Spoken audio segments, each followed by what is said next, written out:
Did Prince William and Catherine, Princess of Wales, just make the boldest royal move since the departure of Harry and Meghan? That's the question millions have been asking from the moment one name began circulating across the internet, whispered first by insiders, then repeated by commentators, and finally splashed across global headlines. Lilibet Grace Wales. It's a name that feels tender, almost delicate, yet somehow sharp enough to split a room in half. And depending on who you ask, it is either the purest tribute imaginable to the late Queen Elizabeth II or a message aimed straight across the ocean toward Harry and Meghan, the ones who used the name first. But before we continue, please subscribe and turn on the notification bell for updates. But before we go any deeper, let me ask you something directly. When you hear the name Lilibet, what do you feel? Nostalgia? Royal legacy? Soft remembrance of the Queen's decades of service? Or do you feel the tension of the ongoing rift between two once inseparable brothers? Two couples whose lives used to move in harmony until everything broke apart in front of the world? Because that's where this story begins. Not with a baby, not with a birth announcement, but with a wound carved into the royal family long before the name was even considered. And the moment Catherine reportedly leaned toward William and said she had an idea that would honor the Queen in the most intimate way possible, palace insiders say William's eyes widened. Not in fear, not in hesitation, but in something far more complicated: recognition. Recognition that names in the royal family are never just names. They are symbols. They are signals. They carry history, memory, power, and sometimes unintended consequences. So let's walk through this story from the beginning, because nothing about this name fell out of thin air, and nothing about the timing is accidental. It all began with murmurs, tiny, quiet murmurs, among royal watchers who noticed something unusual. Catherine, for weeks, had been described as thoughtful, reflective, almost nostalgic. Not sad, not distressed, but contemplative. The kind of contemplation that comes when someone is making a decision that holds emotional weight.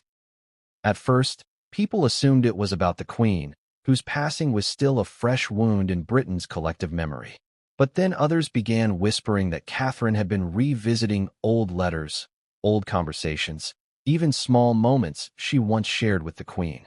Was she looking for a sign? A message? A piece of guidance? We don't know for certain, but we do know one thing. Catherine was deeply shaped by the Queen. Their relationship was not one of stiff royal tradition, but of genuine warmth, mentorship, and respect. And because of that, the Queen trusted her. Not casually, not lightly, but in a way that made Catherine one of the few people the Queen reportedly felt comfortable confiding in during her later years. Why does that matter?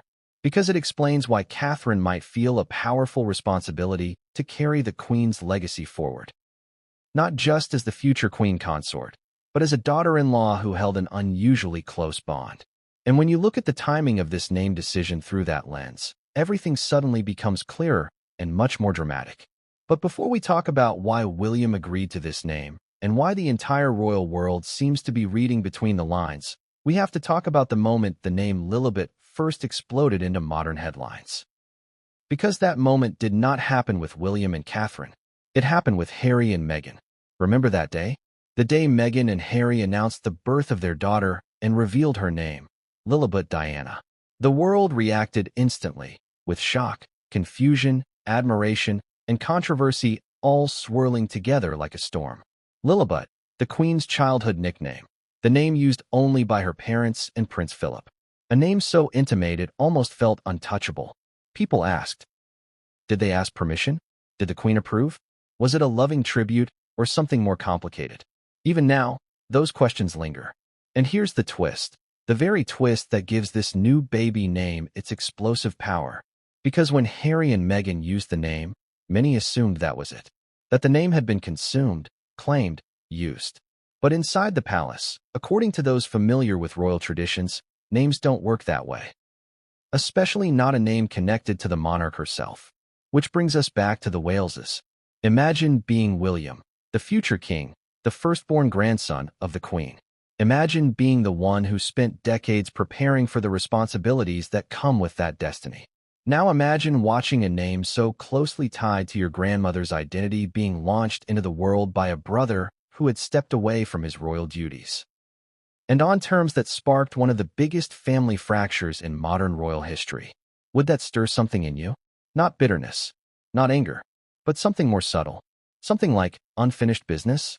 Now imagine Catherine, the woman the queen reportedly trusted deeply, the woman who learned royal life not by force but by observation. Imagine her holding onto a conversation she once had with the queen, perhaps about legacy, perhaps about names, perhaps about children. And feeling that now, with the possibility of a fourth baby on the horizon, the moment was right. The moment was perfect. So when the idea surfaced, the idea of naming the baby Lilibet Grace, it wasn't just a random choice. It was layered with emotion, memory, symbolism, and yes, tension. But here's the twist. None of this proves it was meant as a jab at Meghan and Harry. Some people believe William and Catherine chose the name as a way to reclaim it, to bring it back to its original meaning, its original roots, its original home. As a way to say, gently but firmly, that the Queen's memory belongs to all of them, not just one branch of the family. Others believe it is a peace offering, a gesture meant to soften the icy distance between the brothers. And then there's the final group, the largest group, who believe this is a quiet but unmistakable message. A message that says, we are the future of the monarchy. We are the ones carrying the Queen's legacy forward. And we will not let this name, this deeply important, emotionally personal name, drift into a narrative that does not reflect the woman we knew. So what does the name actually mean? Let's break this down. Lilibet, the Queen's nickname, her childhood signature, her private identity.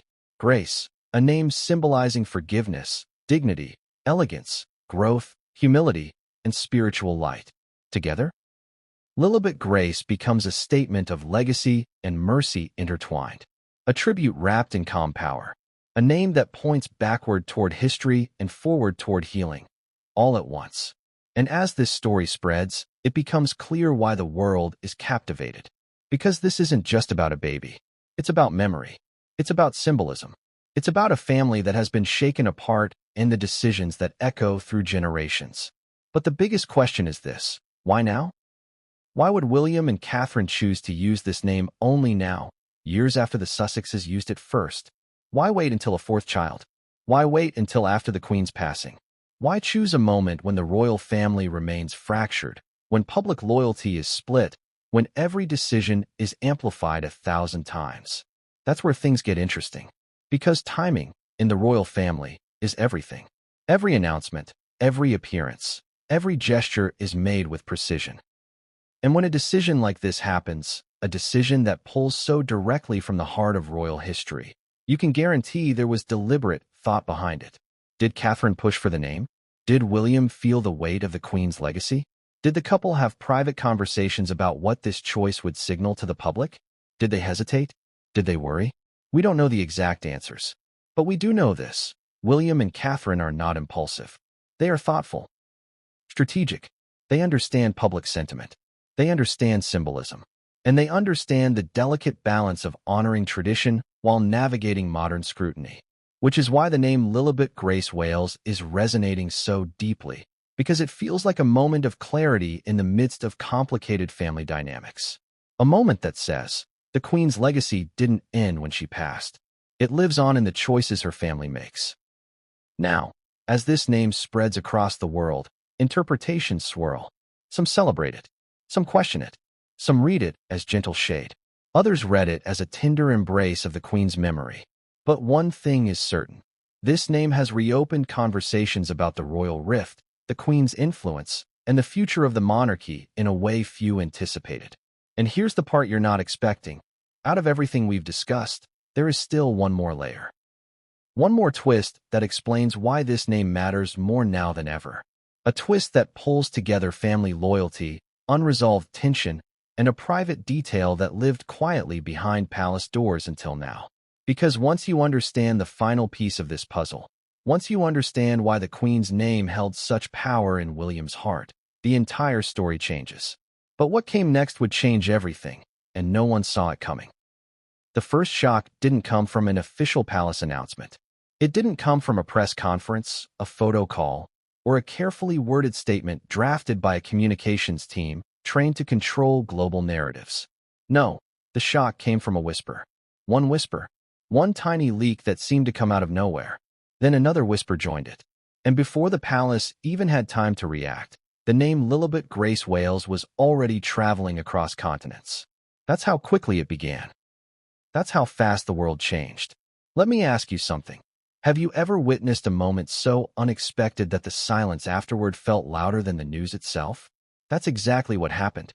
The moment the name surfaced online, everything froze. Royal reporters stopped mid-sentence. Social media accounts lit up like electricity running through wires, and millions of people exchanged the same stunned question. Wait, did William and Kate really use that name? And within minutes, something strange happened. People who rarely agree on anything, commentators, fans, critics, journalists, all reacted with the same mixture of disbelief and fascination. No matter what side they were on, everyone knew this wasn't ordinary. This wasn't random. This wasn't accidental. This was a moment. A moment powerful enough to shake both sides of the royal divide. Because the name wasn't Charlotte, or Alexandra, or Elizabeth, or Victoria, or anything safe, predictable, or expected. It was Lilibet, the Queen's childhood name, her private identity, a name used only by her closest family members for nearly a century, and now used again. But this time, by the future King and Queen of England. Why does that matter? Why did the internet explode at the simple mention of this name? Here's why. Because names, especially royal names, are about more than tradition. They're about message, and intention, and memory, and in this case, timing. You could feel the energy shift instantly. People weren't just reacting to the name itself.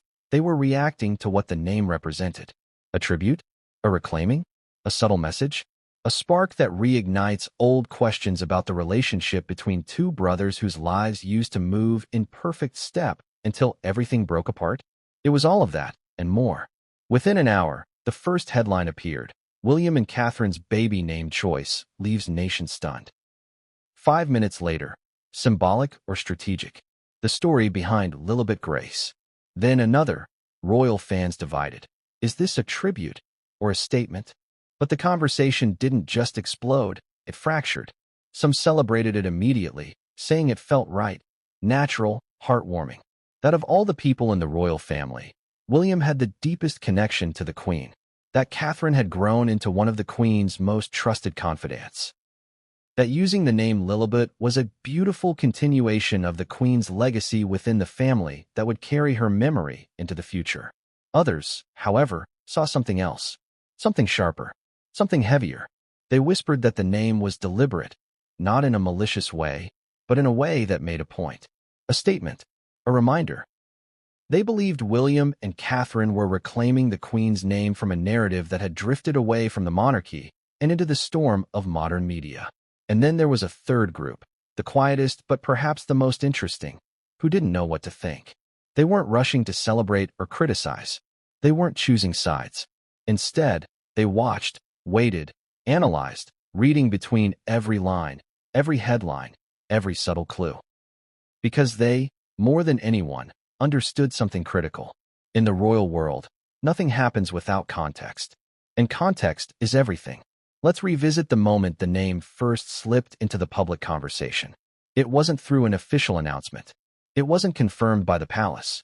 It came from what some describe as a highly credible insider who dropped the name into a private conversation that quickly leaked. At first it seemed unbelievable. William and Catherine? Using Lilibet? After everything that had happened? Of course people questioned it. Of course people hesitated. Of course people wondered whether it was misinformation or intentional misdirection. But then something interesting happened. A second insider confirmed the whisper. Then a third. And while none of them offered details, all three repeated the exact same words. They chose the name for a reason. A very specific reason. That's when the story caught fire. That's when speculation turned into obsession. That's when every royal commentator, historian, blogger, journalist, and fan began asking the same question. Why this name? And the more people asked, the deeper the fascination grew. Because using the Queen's nickname is not a small decision. It's not even a medium decision. It's one of the most emotionally charged symbolic choices possible within the royal family. Remember, This is the same nickname used by King George V when he watched his granddaughter first learn to say her own name. The nickname embraced by Queen Elizabeth's parents, who adored her. The nickname cherished by Prince Philip, who used it affectionately throughout their 73-year marriage. The nickname that represented the Queen's innocence, her beginnings, her childhood, before the crown, before the weight of the world, before the decades of duty. This wasn't just a name. It was a memory. And that's why people reacted so strongly. Because even though the world didn't know the full story yet, even though the reasons were still hidden, everyone could sense that something meaningful rested behind this choice. Something bigger than headlines. Something deeper than family tension. People asked, did William hesitate? Did Catherine worry about how the name would be received? Did they consider the global reaction? We don't know the exact conversations behind palace walls. But we do know something about William and Catherine. They think things through. They weigh impact. They understand public sentiment. They understand symbolism. And they understand the role they play as the faces of the monarchy's future. Which means this wasn't spontaneous. It wasn't impulsive. It wasn't careless. This was calculated, in the best possible way. Thoughtful, deliberate, emotional. Let's talk about the moment insiders say happened inside the palace. The moment that reportedly shifted everything and set this name in motion. According to those familiar with the couple, Catherine had been reflecting deeply on the Queen, revisiting memories, looking through old photos, remembering conversations that shaped her early years in the royal family. It wasn't nostalgia for nostalgia's sake. It was something else, something like searching for guidance. Some even say she returned to a moment once shared with the Queen, a small, private conversation that stayed with her, a moment that may have influenced this decision more than anything else. One insider described it simply. Kate felt the Queen with her. Whether you interpret that spiritually, emotionally, or symbolically, one thing is clear, the Queen's presence was felt in this decision. And when Catherine brought the idea to William, sources say he didn't reject it, question it, or push back. Instead, he paused. He reflected. And then he saw it, saw why it mattered, why it felt right, why it held meaning far beyond the headlines that would inevitably erupt. Because for William, this wasn't just about honoring the Queen. It was about anchoring her memory to the family she guided, supported, and shaped. But what pushed him to say yes? What made him nod and agree that the name Lilibet could be used again, this time in the future king's own family? Was it the desire to reclaim the name's original sentimental meaning? Was it a wish to honor the Queen in a way that felt deeply personal to him? Was it a symbolic gesture toward healing the rift? Was it a quiet message about the monarchy's future? Or was it a combination of all these things, layered together in a way that only William and Catherine fully understand? Now here's where the story gets even more intriguing. When the news exploded across the world, people assumed the palace would scramble to respond, to confirm, deny, clarify, or control the narrative. But for hours, nothing happened. Silence. Stillness. No correction. No commentary. No attempt to shut down the speculation. That silence spoke volumes. Because in the royal world, silence often reveals more than words. It suggested that the palace wasn't blindsided. It suggested that this name wasn't a rumor, but a reality. It suggested that William and Catherine weren't running from the reaction. They were allowing it to unfold. Observing. Watching. Measuring the response. And the response was massive. People debated. People argued. People cried. People felt. And that's what makes this moment so powerful. It touched something in the public that went far beyond royal gossip. It touched memory. It touched legacy. It touched emotion. Because hearing the name Lilibet again brought back the image of the Queen, her smile, her composure, her sense of duty, her warmth. It reminded people of the stability she represented in decades filled with change. It reminded people how much they missed her. That's the part people rarely talk about. Yes, the name carries tension. Yes, it carries symbolism. But it also carries love, and grief, and longing. And when William and Catherine chose to use it, they weren't just making a statement. They were tapping into a powerful emotional connection shared by millions. But now we reach the point where the story shifts again, because everything I've told you so far is only the beginning. There is a deeper layer beneath the surface. A layer tied to the moment the Queen learned her nickname would be used by someone else. A moment that quietly shaped the Wales's decision years later. And if you think the name Lilibet Grace Wales is shocking now, wait until you hear what really influenced this choice, because that revelation changes the entire story. But what came next would change everything, and no one saw it coming. There are moments in royal history that seem to stretch time itself, moments when the world collectively holds its breath, waiting for some sign of how the monarchy feels about a major announcement. And one of those moments happened the day Harry and Meghan revealed the name of their daughter, Lilibet Diana. People were stunned, not because the name wasn't beautiful, it was. Not because it lacked meaning. It had more meaning than almost any name they could have chosen. People were stunned because of what Lilibet represented. It wasn't just a name. It was the Queen's nickname. Her personal nickname. The nickname used by her parents and Prince Philip. The nickname that lived inside family walls for nearly her entire life. And suddenly, it was the name of a newborn baby living thousands of miles away. But here's the question the world whispered then, and continues to whisper even now. What did the Queen truly feel when she first heard the name? People wanted answers. They wanted clarity. They wanted confirmation that she was thrilled or moved or touched. They wanted reassurance that everything was okay, that this moment was a positive, beautiful family connection, not a complicated twist inside one of the tensest periods in modern royal relations. But the Queen didn't do emotional broadcasting. She didn't hold press conferences to talk about her feelings. She didn't jump into interviews. She didn't respond to speculation with dramatic statements. Her silence was part of her strength. She lived by a principle she learned young. Feelings are expressed in action, not noise. Which means that to understand her reaction, you have to read between the lines. You have to study context, timing, behavior, subtle gestures, carefully chosen words. She communicated through steadiness, not spectacle. But before we take this apart piece by piece, let me ask you something. If someone used your childhood nickname, the name only your closest family ever used, how would you feel? Would you consider it a warm gesture? Or would you pause, wondering whether the intimacy of that name was understood? Would you feel honored? Or would you feel like someone had stepped into a part of your past they didn't fully understand? That's exactly why this moment was so emotionally charged. Because both interpretations could be true at the same time. Let's go back to the day it happened. The Queen was at Windsor, carrying out the quiet daily routines that structured her life. Even into her later years, she maintained a rhythm, reading reports, speaking with advisors, reviewing correspondence, checking on family updates, and occasionally watching the news. And somewhere in the midst of that routine, a senior aide informed her that the Sussexes had announced the name of their newborn daughter. The aide delivered the news gently, respectfully, just as they always did with anything involving family matters. And when the Queen heard the name, witnesses described her reaction in a very particular way. Calm, polite, composed, but with a pause. A pause that people still talk about. Because whenever the Queen paused, people noticed. Not because she was emotional, but because her pauses always meant she was thinking, processing, reflecting. And that pause lasted just long enough for everyone present to understand that the name meant something deep to her.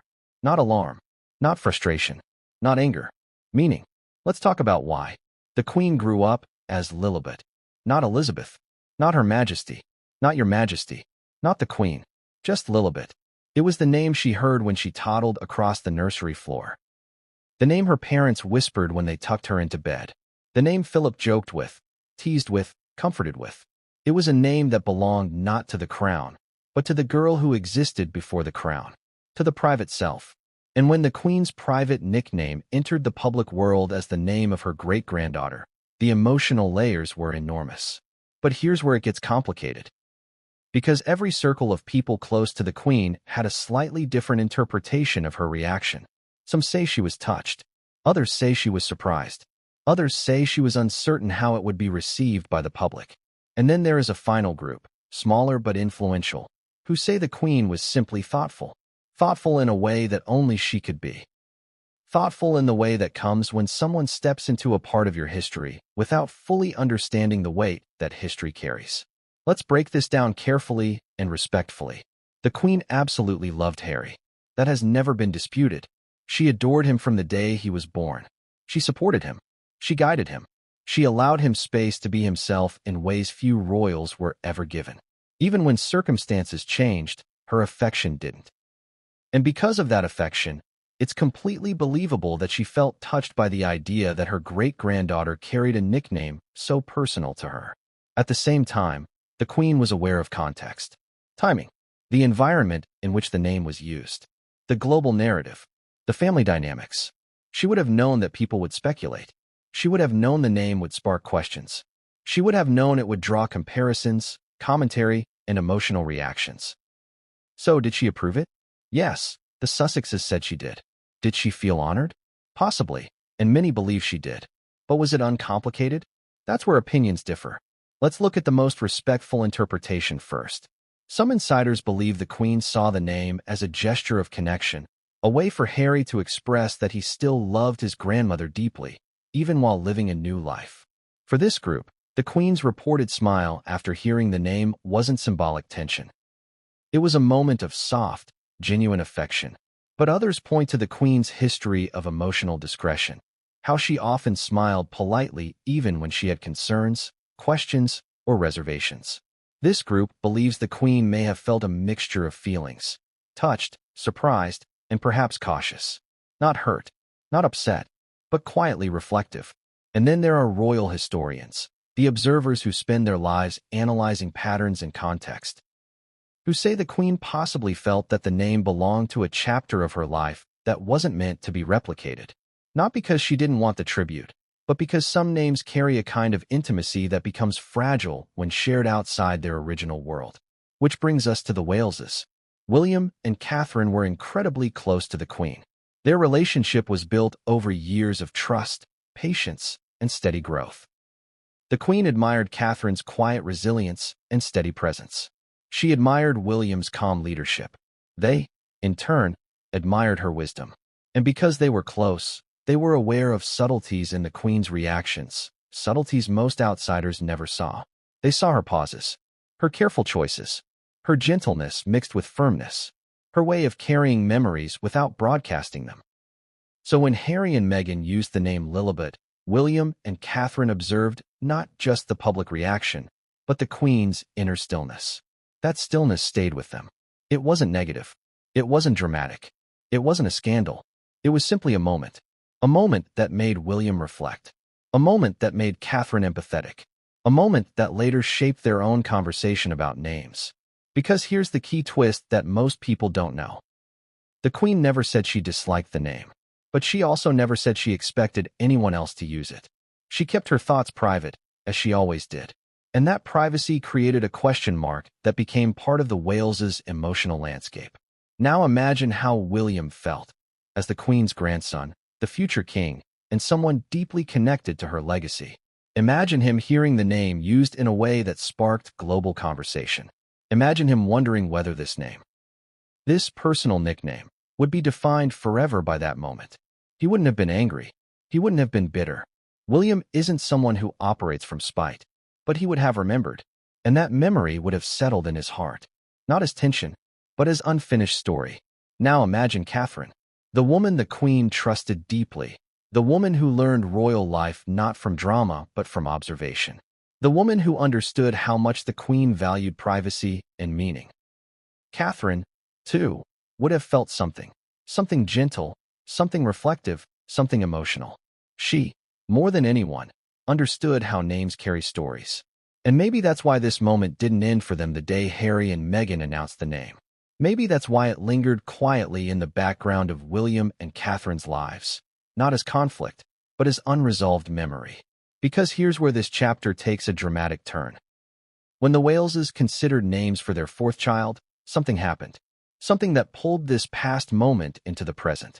Catherine reportedly remembered a conversation she once had with the Queen. A conversation that wasn't about Harry, Meghan, or the past, but about the future. About family. About legacy. About children. And the Queen said something that stayed with her. Something soft. Something meaningful. Something Catherine held on to long after the Queen was gone. And that memory, that moment, became the invisible thread that tied the past to the present. But what exactly did the Queen say? That's where things get mysterious, because no one knows for sure. Some say it was a blessing. Some say it was a reflection. Some say it was simply the Queen acknowledging that family shapes the future more than crown or duty ever can. Whatever the words were, they stayed in Catherine's heart. Which brings us to the turning point. When Catherine suggested the name Lilibet Grace for their baby, William didn't respond immediately. He paused, just like the Queen once paused. Not out of confusion, out of meaning, because he knew, instantly, that this name carried layers. Layers connected to the Queen. Layers connected to memory. Layers connected to the past tension between brothers. Layers connected to love. Layers connected to healing. And maybe, just maybe, layers connected to reclaiming the name's original, peaceful meaning. Not out of rivalry, not out of reaction, but out of deeper remembrance. And that's why insiders believe the Queen's original reaction to Harry and Meghan's use of the name quietly shaped William and Catherine's final decision years later. Not because the Queen was upset, not because she was pleased, because she was thoughtful, and her thoughtfulness became the foundation for theirs. But here's the twist that changes everything, the part almost no one talks about. The Queen's reaction wasn't the only thing influencing this moment. There was another factor, another voice, another presence behind the scenes, someone whose opinion carried just as much emotional weight, and whose response would push the Waleses toward a moment that would shape the future of the monarchy in ways no one expected. Because when this person learned about the name Lilibet being used again, their reaction wasn't what anyone predicted, not the public, not the palace, not even the Waleses themselves. And what came next would change everything, and no one saw it coming. There are relationships inside the royal family that the public sees every day, the ones photographed, analyzed, and debated endlessly. But then there are the relationships the world barely notices, the ones built quietly behind palace walls. And the relationship between Catherine, Princess of Wales, and Queen Elizabeth II belonged to that second category. Not loud, not flashy, not headline-driven. It was something else entirely. And if you want to understand why the name Lilibet Grace holds such extraordinary weight, you have to understand this relationship, the kind of connection that grows slowly, thoughtfully, almost silently, until you suddenly realize it has become one of the most important bonds inside the modern monarchy. Let's begin with something most people never talk about. The Queen didn't warm up to people instantly, not because she was cold, but because she had lived through nearly a century of public scrutiny, political complexity, and endless responsibility. She trusted gradually. She evaluated quietly. And she valued consistency above almost anything else. Which is why Catherine was such a surprise. When Catherine first entered the royal family as William's girlfriend in the early 2000s, she wasn't the glamorous headline figure the press liked to portray. She wasn't trying to shine or take space. She wasn't auditioning for royal roles. She was just present, observant, studying the ecosystem of royal life with a calm patience that most people her age could never manage. And the Queen noticed. At first, she noticed in small ways.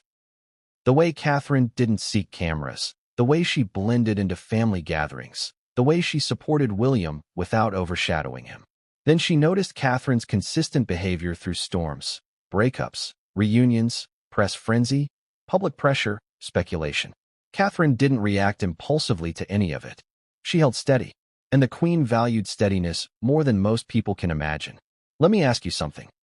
Have you ever met someone who doesn't need to speak loudly to show strength? Someone whose presence itself feels grounded? Someone who listens first, reflects second, and moves third? That's how Catherine appeared to the Queen. Not as someone trying to impress, but as someone who understood the gravity of the role she was stepping into. And over time, that quiet steadiness transformed into trust. Now, here's where things get interesting. Most people assume that the Queen's bond with Catherine was based solely on royal duty. But that's not accurate. Their connection wasn't transactional. It wasn't because Catherine married William. Plenty of royal marriages in history didn't lead to emotional closeness with the monarch.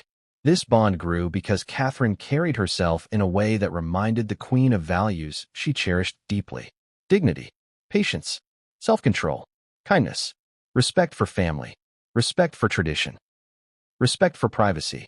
Privacy, that was a big one. Catherine was never someone who leaked, hinted, bragged, or stirred controversy. She understood the difference between public life and private loyalty. And the Queen, who spent decades protecting her own private world, saw in Catherine a young woman who would guard the monarchy, not exploit it. Over time, Catherine became one of the few people who could sit with the Queen without needing to speak much. Their conversations didn't always involve politics or duty. Sometimes they were about children, sometimes about dogs, sometimes about gardening, sometimes about nothing at all, just shared presence. And Catherine treasured those moments. In fact, let me tell you about one memory insiders often reference, a moment that reveals everything you need to understand about the emotional core of this chapter. It was early in Catherine's marriage to William. She was still adjusting to the intensity of royal life, the public expectations, the endless balancing act between being mother, wife, and future queen consort. And during one visit to the Queen, something small happened. Small, but meaningful. The Queen noticed Catherine looking slightly overwhelmed. Not panicked, not distressed, just quietly carrying the weight of everything on her shoulders. And instead of offering advice or instruction, the Queen simply touched Catherine's hand and said something remarkably gentle. "You're doing very well." That was it. 4 words. But to Catherine, those 4 words meant everything. Because she wasn't hearing them from a supervisor or a sovereign or a grandmother-in-law. She was hearing them from a woman who understood the pressure unlike anyone else on earth. From that day on, Catherine's bond with the Queen changed. It deepened. It became personal. Now, let's move forward. As the years passed, Catherine grew into her role with grace and confidence. She became one of the royal family's strongest representatives. She handled events flawlessly, navigated crises with calm, supported William through the most complicated years of his life, and raised their children with a warmth that moved the public. And through it all, the Queen watched. She watched Catherine evolve from a young woman stepping nervously into royal life to a poised future queen whose stability became an anchor for the entire monarchy. Which brings us to the private moments. The moments only a handful of people witnessed. According to those familiar with their relationship, Catherine would often seek the Queen's guidance on small things, small decisions, small traditions, small gestures that carried larger meaning. Not because she needed permission, but because she respected the Queen's wisdom. And the Queen, for her part, became increasingly open with Catherine as the years went on. Not emotional in the dramatic sense. The Queen wasn't one for big emotional expressions, but steady, warm, and genuine. They exchanged handwritten notes. They shared quiet conversations at Balmoral. They walked together during family gatherings. They sat side by side at certain events, exchanging small smiles the cameras rarely caught. Now let's address the question nearly everyone wonders. Did the Queen talk to Catherine about names? There is no public record of it. No official interview. No confirmation. But insiders believe the answer is almost certainly yes. Not because the Queen dictated anything. She didn't. She didn't control her family's choices. Her influence was softer, lighter, guiding rather than commanding. But Catherine respected tradition. She respected family. She respected memory. And she appreciated the Queen's perspective. So when Catherine supposedly revisited old letters and memories in the years after the Queen passed, it wasn't random nostalgia. It was a woman returning to one of the most meaningful mentorships of her life. And somewhere in that reflection, the name resurfaced. Lilibet, not as a name taken, used, or claimed by anyone else, but as a memory, a private identity, a symbol of the Queen's childhood innocence, a thread tying past to present, a gentle echo of a monarch who shaped an entire era. And that's when Catherine reportedly felt something shift. The decision to use the name wasn't about the Sussexes. It wasn't about rivalry or reaction. It wasn't about public perception. It was about honoring the Queen in a way that felt purely emotional, almost spiritual. But here's the twist no one expects. The bond Catherine had with the Queen wasn't the only bond at play.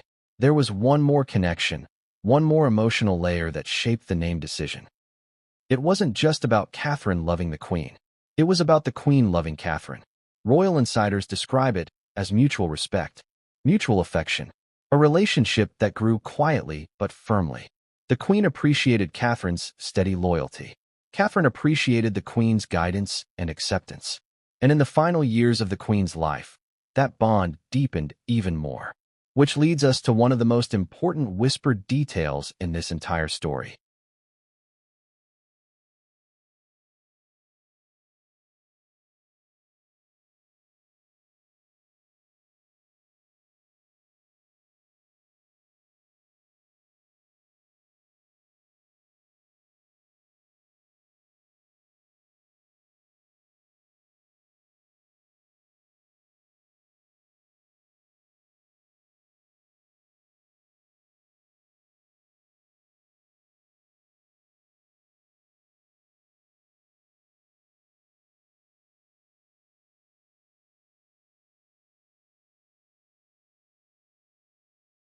Toward the end of her life, the Queen had a conversation with William, a private, heartfelt exchange that reportedly touched on family legacy, future generations, and the way the monarchy would evolve after her.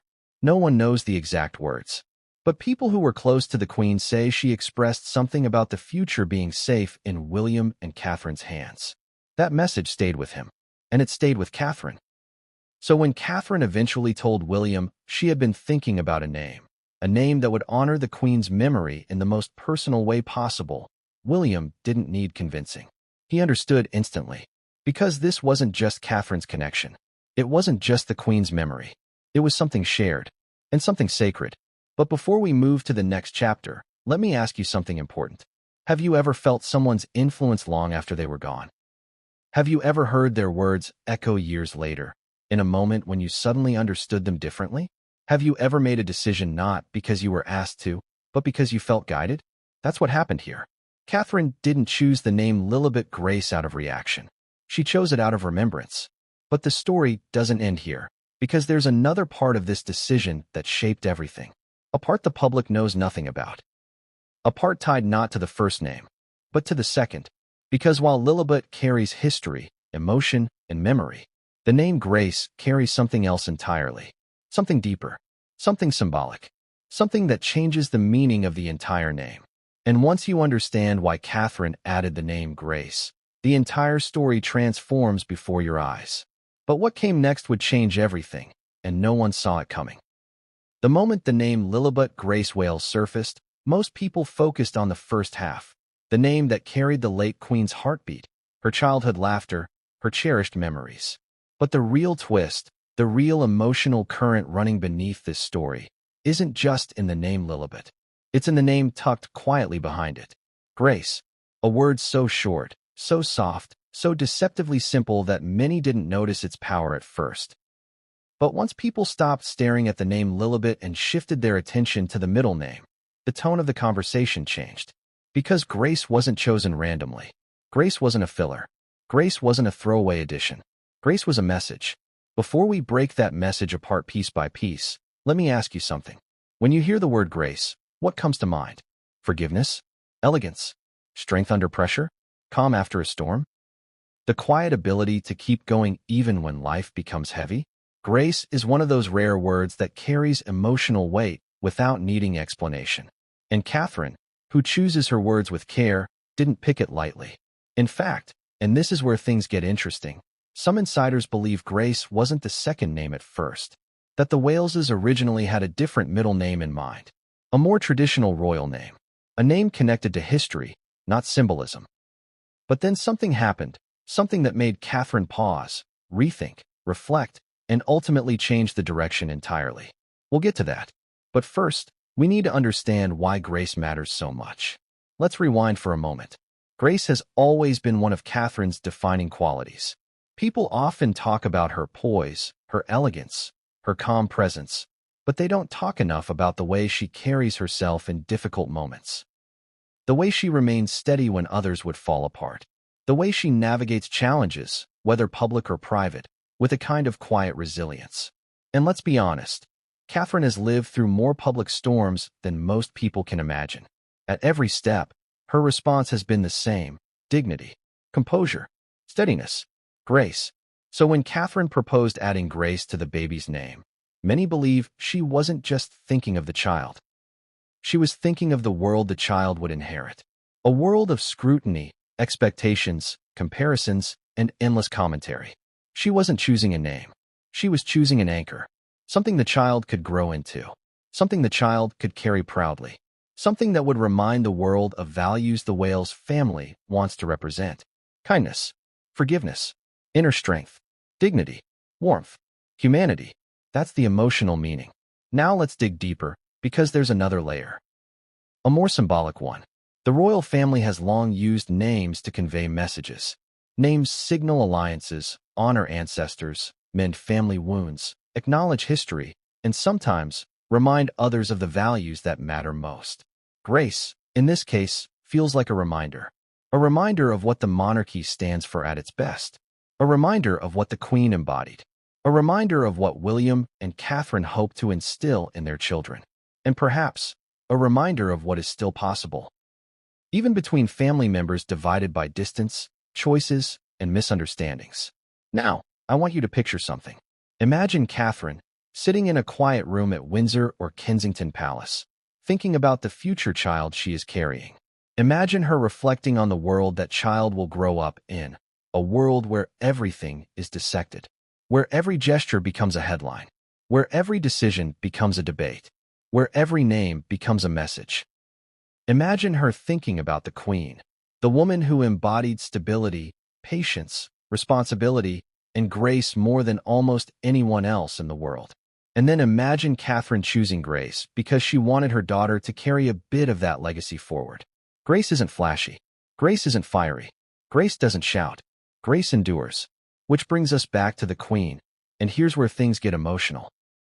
If Lilibet connects the child to the Queen's personal history, Grace connects her to the Queen's character. Remember something important. The Queen wasn't just admired for her reign.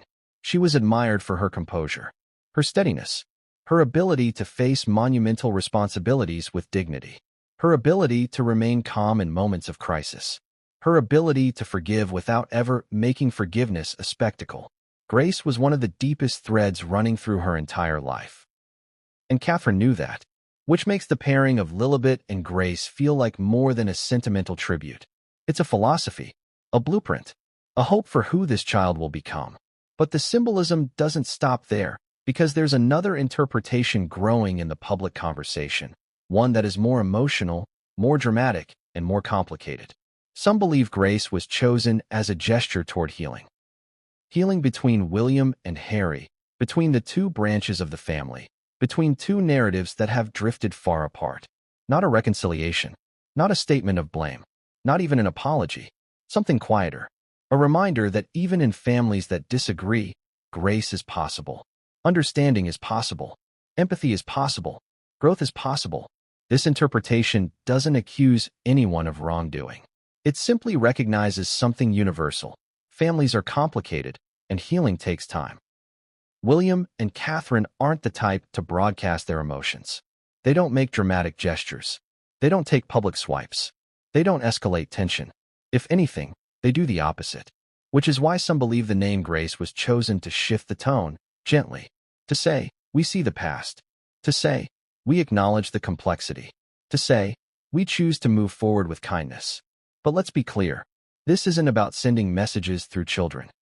William and Catherine are far too protective of their kids to do that.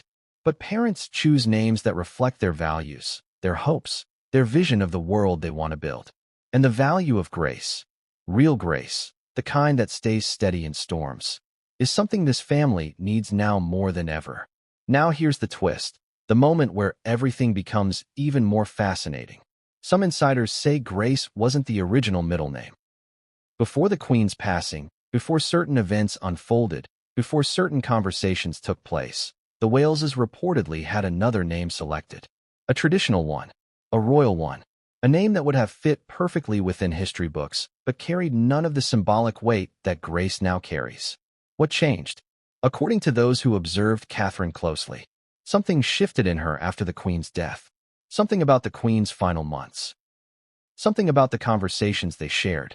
Something about the values the Queen emphasized. Something about legacy, memory, and family unity. No one knows for certain, at least not publicly, but Catherine reportedly had a moment, a realization, a spark that made her rethink the middle name entirely. And once Grace came to mind, she didn't let it go. She chose it deliberately, emotionally, thoughtfully, purposefully. Now let's take this to a deeper emotional level. Grace doesn't just symbolize forgiveness or elegance. Grace symbolizes second chances. And if you look at the royal family, truly look, you'll see that second chances are not a small theme. They repeat across generations. Queen Elizabeth and Prince Philip gave each other second chances through hard times. Charles and the Queen mended their relationship during difficult periods. William and Catherine built a stronger foundation after their brief breakup in the 2000s. Even the public has offered the monarchy second chance after second chance during moments of strain. So what does grace really mean in this context? It means continuity. It means resilience. It means compassion during change. It means carrying the past gently instead of forcefully. Grace is what threads the past to the present without creating conflict. Which brings us to the most powerful layer of all, the spiritual one. For some, grace symbolizes faith. For others, it symbolizes hope. For others still, it symbolizes renewal. Whatever interpretation you choose, grace carries a peaceful energy. And Catherine, a woman whose public image is deeply connected to calmness, warmth, and steady compassion, likely saw that energy as essential for the child she was naming. But now we get to the turning point in this chapter. The pairing of Lilibet and Grace wasn't just meant to honor the queen. It was meant to redefine the name Lilibet itself, to lift it out of controversy, to separate it from tension, to root it back in kindness, to tether it to something soft, something pure, something forgiving. Grace transforms Lilibet. It reframes it.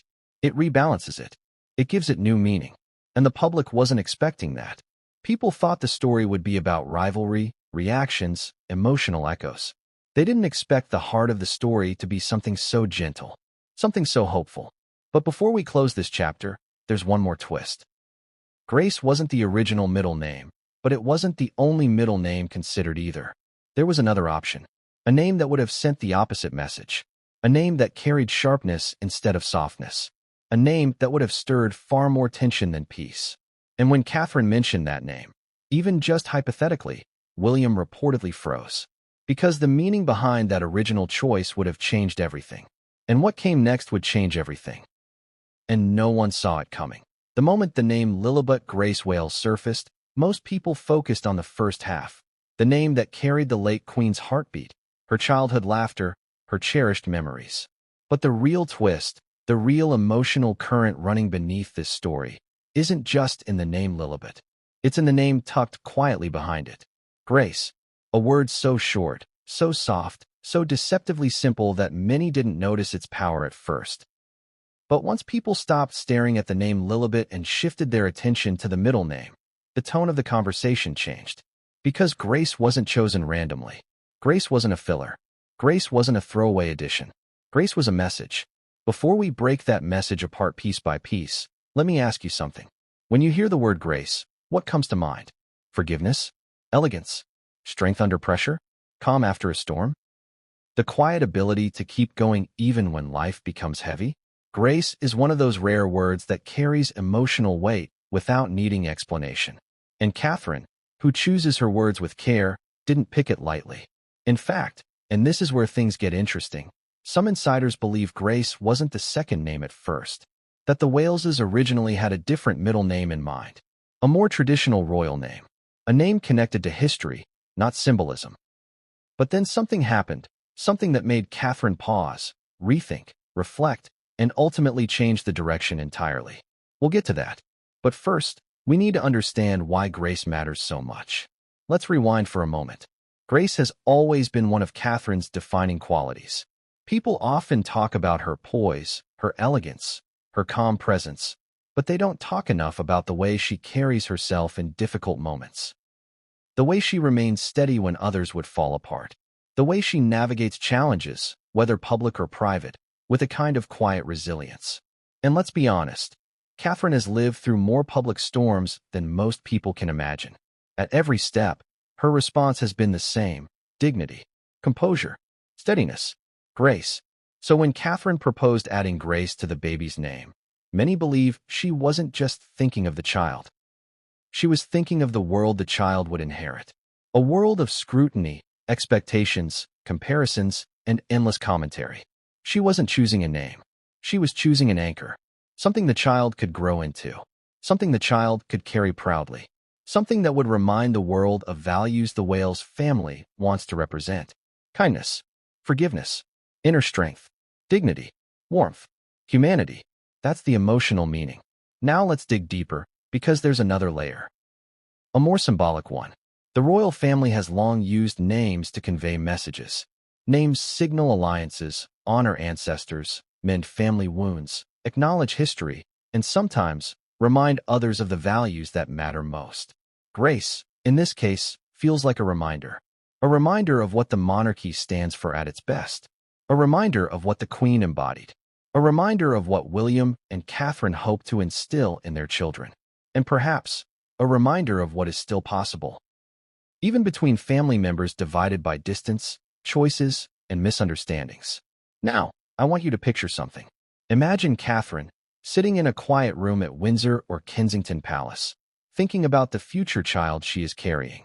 Imagine her reflecting on the world that child will grow up in, a world where everything is dissected, where every gesture becomes a headline, where every decision becomes a debate, where every name becomes a message. Imagine her thinking about the Queen, the woman who embodied stability, patience, responsibility, and grace more than almost anyone else in the world. And then imagine Catherine choosing grace because she wanted her daughter to carry a bit of that legacy forward. Grace isn't flashy. Grace isn't fiery. Grace doesn't shout. Grace endures. Which brings us back to the Queen, and here's where things get emotional. If Lilibet connects the child to the Queen's personal history, Grace connects her to the Queen's character. Remember something important. The Queen wasn't just admired for her reign. She was admired for her composure, her steadiness, her ability to face monumental responsibilities with dignity, her ability to remain calm in moments of crisis, her ability to forgive without ever making forgiveness a spectacle. Grace was one of the deepest threads running through her entire life. And Catherine knew that, which makes the pairing of Lilibet and Grace feel like more than a sentimental tribute. It's a philosophy, a blueprint, a hope for who this child will become. But the symbolism doesn't stop there, because there's another interpretation growing in the public conversation, one that is more emotional, more dramatic, and more complicated. Some believe Grace was chosen as a gesture toward healing. Healing between William and Harry, between the two branches of the family, between two narratives that have drifted far apart. Not a reconciliation, not a statement of blame, not even an apology, something quieter. A reminder that even in families that disagree, grace is possible. Understanding is possible. Empathy is possible. Growth is possible. This interpretation doesn't accuse anyone of wrongdoing. It simply recognizes something universal. Families are complicated, and healing takes time. William and Catherine aren't the type to broadcast their emotions. They don't make dramatic gestures. They don't take public swipes. They don't escalate tension. If anything, they do the opposite, which is why some believe the name Grace was chosen to shift the tone, gently, to say, we see the past, to say, we acknowledge the complexity, to say, we choose to move forward with kindness. But let's be clear, this isn't about sending messages through children. William and Catherine are far too protective of their kids to do that. But parents choose names that reflect their values, their hopes, their vision of the world they want to build. And the value of grace, real grace, the kind that stays steady in storms, is something this family needs now more than ever. Now here's the twist, the moment where everything becomes even more fascinating. Some insiders say Grace wasn't the original middle name. Before the Queen's passing, before certain events unfolded, before certain conversations took place, the Waleses reportedly had another name selected. A traditional one, a royal one, a name that would have fit perfectly within history books, but carried none of the symbolic weight that Grace now carries. What changed? According to those who observed Catherine closely, something shifted in her after the Queen's death. Something about the Queen's final months. Something about the conversations they shared. Something about the values the Queen emphasized. Something about legacy, memory, and family unity. No one knows for certain, at least not publicly, but Catherine reportedly had a moment, a realization, a spark that made her rethink the middle name entirely. And once Grace came to mind, she didn't let it go. She chose it deliberately, emotionally, thoughtfully, purposefully. Now let's take this to a deeper emotional level. Grace doesn't just symbolize forgiveness or elegance. Grace symbolizes second chances. And if you look at the royal family, truly look, you'll see that second chances are not a small theme. They repeat across generations. Queen Elizabeth and Prince Philip gave each other second chances through hard times. Charles and the Queen mended their relationship during difficult periods. William and Catherine built a stronger foundation after their brief breakup in the 2000s. Even the public has offered the monarchy second chance after second chance during moments of strain. So what does grace really mean in this context? It means continuity. It means resilience. It means compassion during change. It means carrying the past gently instead of forcefully.